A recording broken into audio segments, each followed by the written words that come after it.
మెదక్ జిల్లాలో వర్షం బీభత్సం సృష్టిస్తోంది. ఎడతెరిపి లేకుండా కురుస్తున్న వర్షాలకు వాగులు వంకలు పొంగి ప్రవహిస్తున్నాయి. వరదలకు బ్రిడ్జ్లు కూలిపోతున్నాయి, రోడ్లు కొట్టుకుపోతున్నాయి. దీంతో అనేక గ్రామాలకు రాకపోకలు నిలిచిపోయాయి.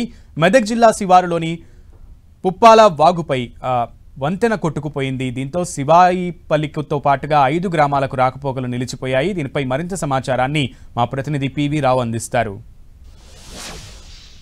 మెదక్ జిల్లాలో నిన్నటి నుంచి ఎడతెరిపి లేకుండా వర్షాలు కురుస్తూనే ఉన్నాయి. ఇప్పుడు కూడా వర్షం దంచి కొడుతూ ఉంది. జిల్లా వ్యాప్తంగా అన్ని ప్రాంతాల్లో కూడా వర్షం దంచి కొడుతూ ఉంది.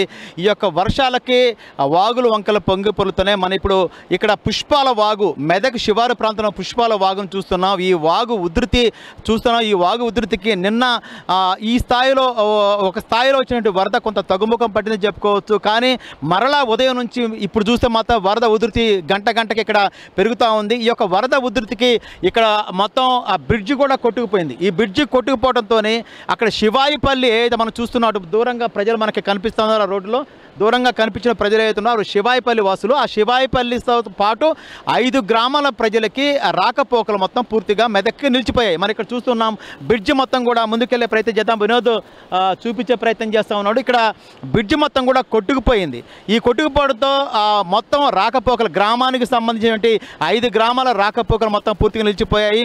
ఈ యొక్క బ్రిడ్జితో పాటు ఇక్కడ మెదక్ బోధన రహదారి, జాతీయ రహదారితో ఆ జాతీయ రహదారి కూడా కొట్టుకుపోవడంతో మెదక్ బోధన యొక్క రాకపోకలు కూడా నిలిచిపోయాయి. మరోవైపు గాజిరెడ్డిపల్లి దగ్గర ఉన్నటువంటి చుట్టుపక్కల 5 గ్రామాలు ఎవరుతున్నారో ఆ 5 గ్రామాల ప్రజలకు కూడా రాకపోకలు మెదక్ ఇతర ప్రాంతాలకి రాకపోకలు నిలిచిపోయింది. ఎందుకంటే గాజిరెడ్డిపల్లి దగ్గర బ్రిడ్జి మొత్తం కొట్టుకుపోయింది. మరి ఇక్కడ చూసినట్టు పుష్పాల వాగు కూడా బ్రిడ్జి కొట్టుకుపోయింది.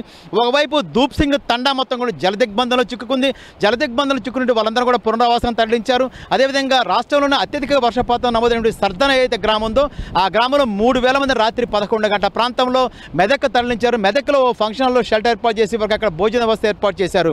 ఈ మొత్తం పరిస్థితిని జిల్లా ఇన్ఛార్జి మంత్రి వివేక్ వెంకటస్వామితో పాటు మంత్రి దామోదర్ నరసింహ ఇతర అధికార యంత్రాంగం కూడా పూర్తిగా అప్రమత్తమై ఈ యొక్క వరద ఉధృతి గంటకు పెరుగుతున్న నేపథ్యంలో ఎలాంటి అవాంఛనీయ సంఘటనలు జరగకుండా ఎవరు కూడా ఈ యొక్క వీటిలో చిక్కుకోకుండా ఏర్పాటు అయితే చేస్తున్నారు. వాగులు వంకలు ఎట్టి పరిస్థితులు దాటొద్దు, ఇట్లా ఈ విధంగా ఉధృతంగా ప్రవహిస్తున్నప్పుడు ఎట్టి పరిస్థితులు కూడా దాటొద్దు అని చెప్తున్నారు. అత్యవసరమైతే 100కు డైల్ చేసి చెప్పండి, మేము అందుబాటులో ఉంటామని అధికారులు చెప్పే పరిస్థితి మొత్తం కనిపిస్తూ ఉంది. నిన్నటికంటే ఈరోజు కొంచెం వర్షపాతం కూడా ఎక్కువ నమోదైన నేపథ్యంలో అధికార యంత్రాంగం పూర్తిస్థాయిలో అప్రమత్తమైంది. కెమెరా పర్సన్ వినోద్తో పివి రావు, 10 టీవీ, మెదక్ నుంచి.